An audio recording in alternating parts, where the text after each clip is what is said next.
Hello, everyone, and welcome to our podcast.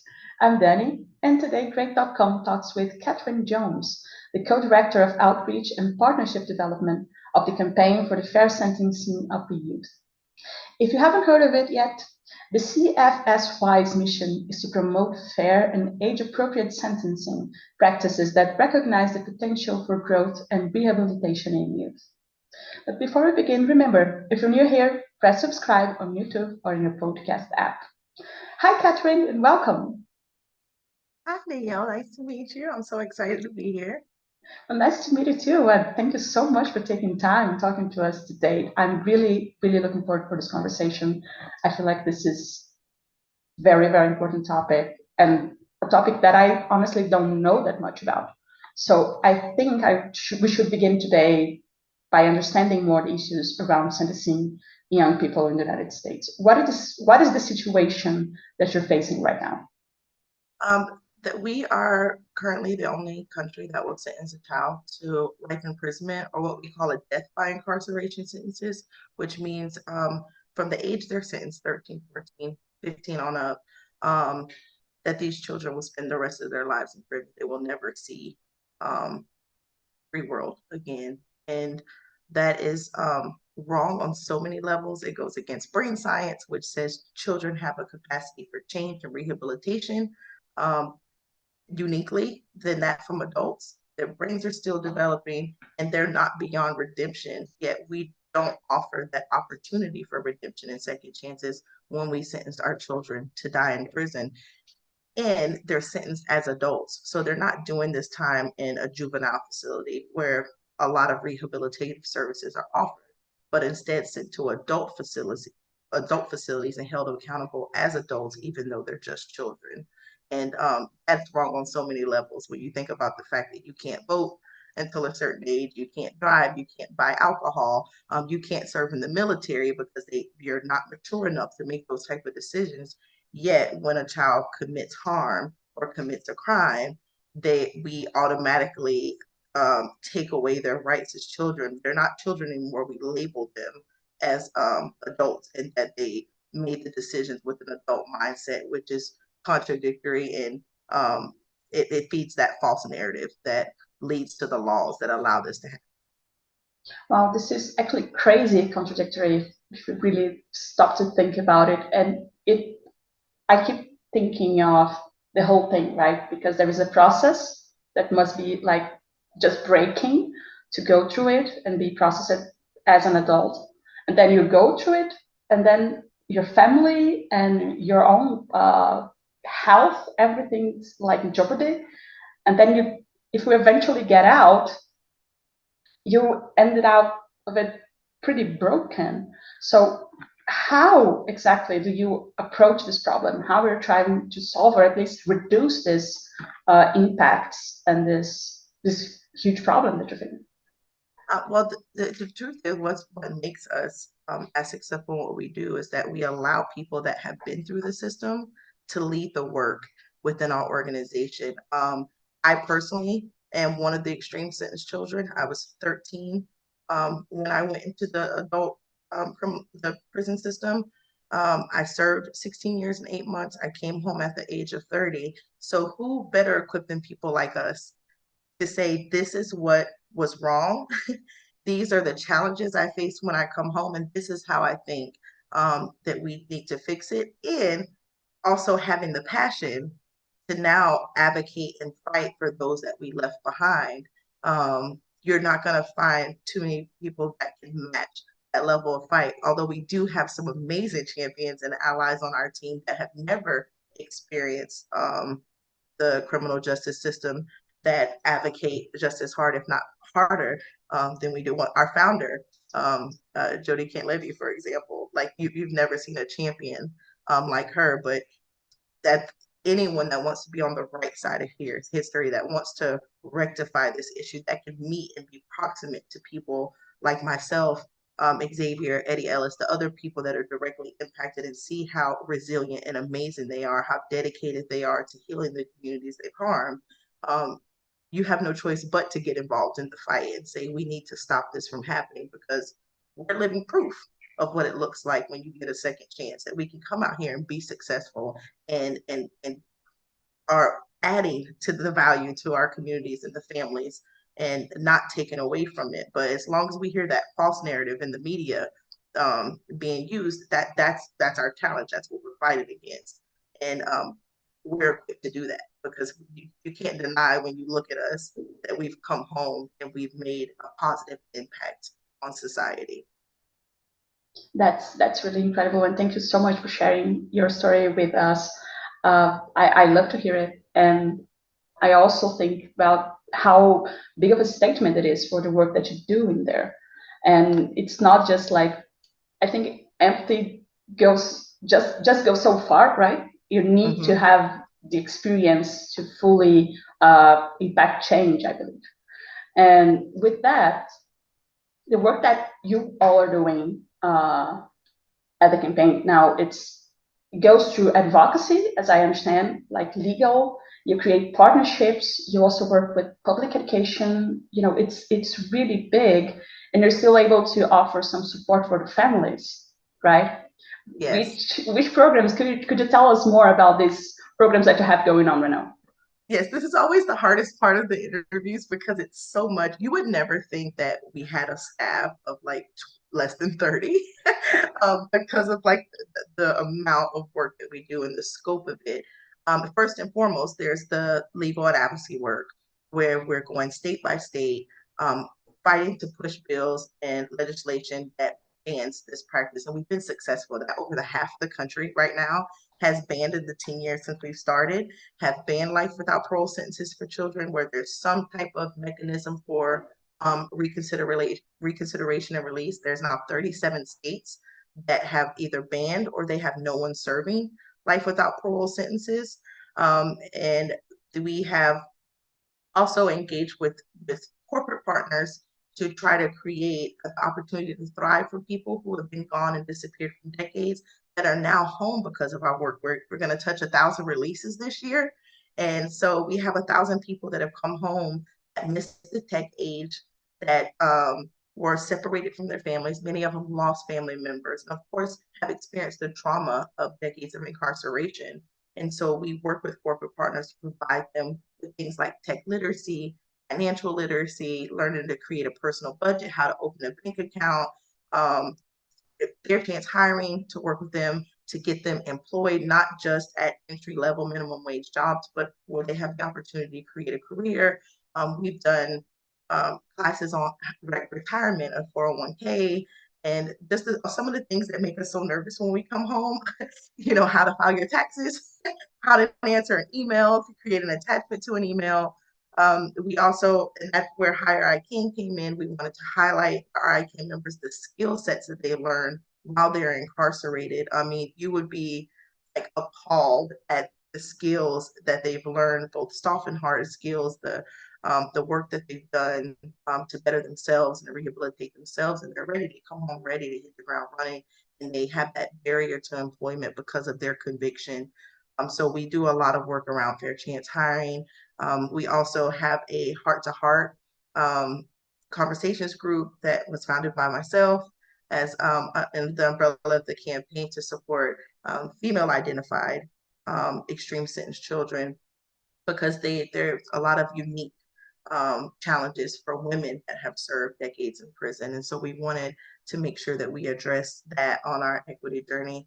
And we also support our surviving um, family members, those that have been impacted by youth violence.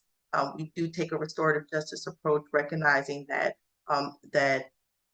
the children that committed harm, there are people impacted by that. And we also recognize that the normal way of doing things where they put these families on opposing sides is really creating more harm, and it's not truly justice. The families come out and they're used to make victim impact statements for the agenda of the district attorney, but there isn't really the opportunity for healing and for them to heal themselves from losing their loved ones. So we have a network to support surviving family members of youth crime. And we also have a network of support for loved ones that are supporting someone that's incarcerated because that's a fight and that's a battle.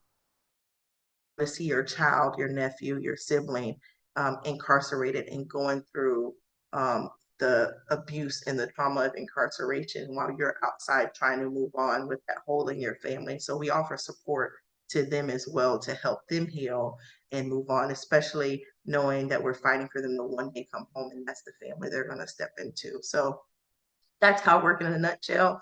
Oh, I missed our self-care work, which is huge, is supporting them when they come home and doing like a wraparound reentry because it's not just about getting a job, getting your ID and your social security. It's about reintegrating back into your family and the challenges that come with that. The challenges of now having the liberty to make your own decisions when you've been told for decades what to do, when and so there's like mental support, mental health support, emotional support that needed.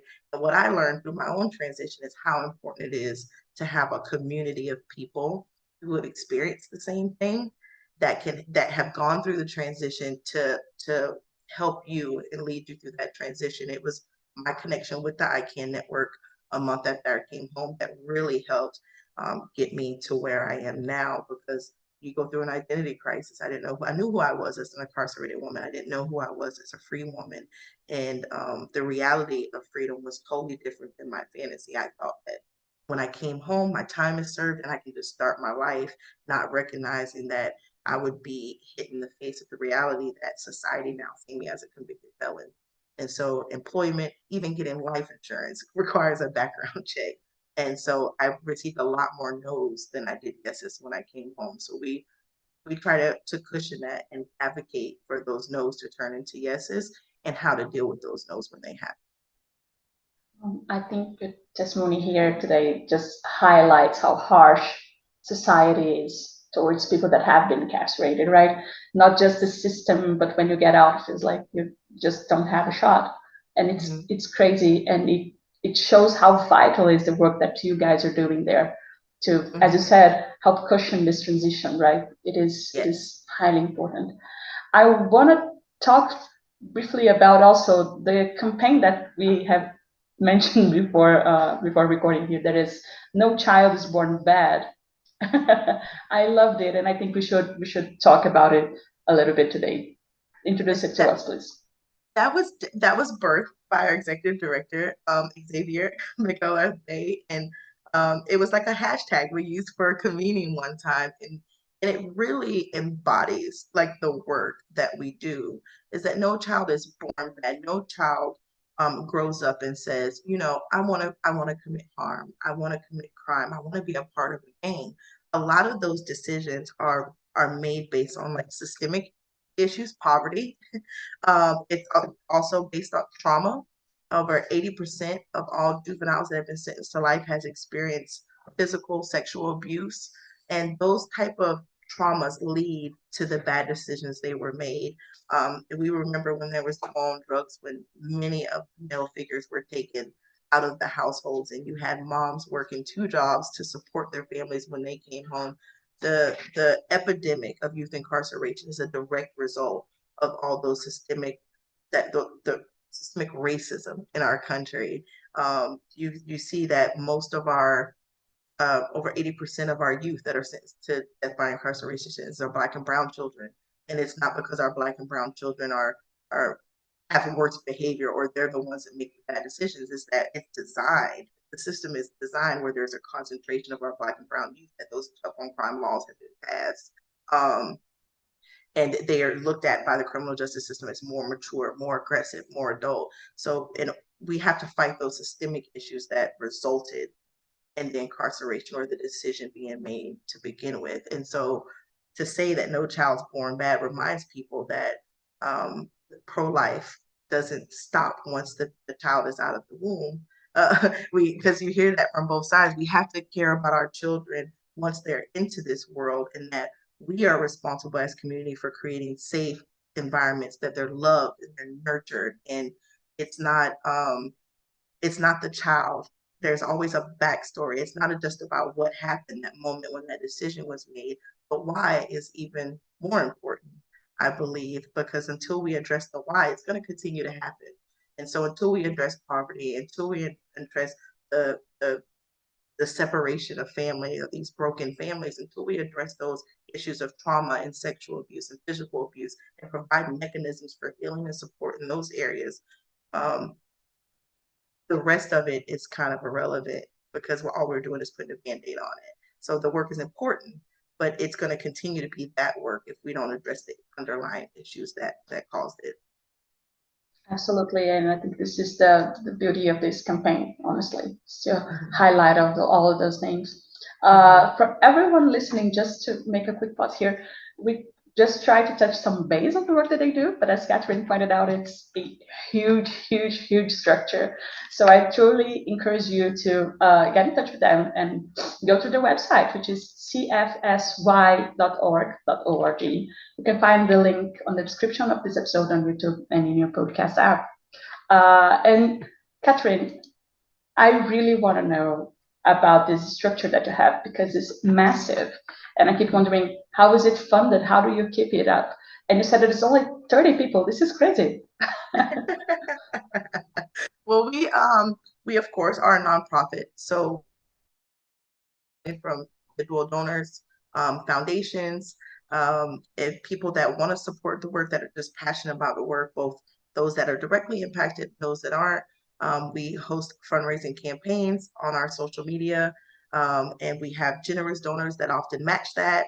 And so it's the support of the listeners, the people that are listening right now, the support of the people that go to our website, that keeps us afloat, that keeps us doing the work, as well as the generous donations of some of our corporate partners that are passionate about the work, that believe in what we do, that has seen our success, and knows that know that we can make it happen.